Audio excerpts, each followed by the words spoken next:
Pagbasa gikan sa sulat ngadto sa taga-Roma. Nasayod kamo nga sa pagbunyag kanato, nahiusa kita kang Kristo Jesus. Busa, nahiusa kita sa iyang kamatayon. Tungod niini sa pagbunyag kanato, ginugong kita uban kaniya ug miambit sa iyang kamatayon. Aron ingon nga si Kristo sa verse 1.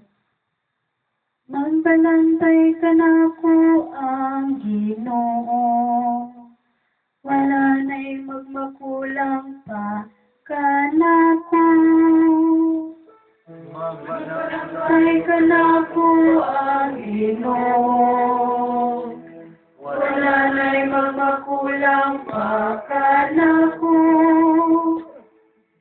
Magbalantay ka na ko ang Ginoo, wala na'y magmakulang pa kanako. Sa langaw nga sisibanan, iya ko nga gipapahulay.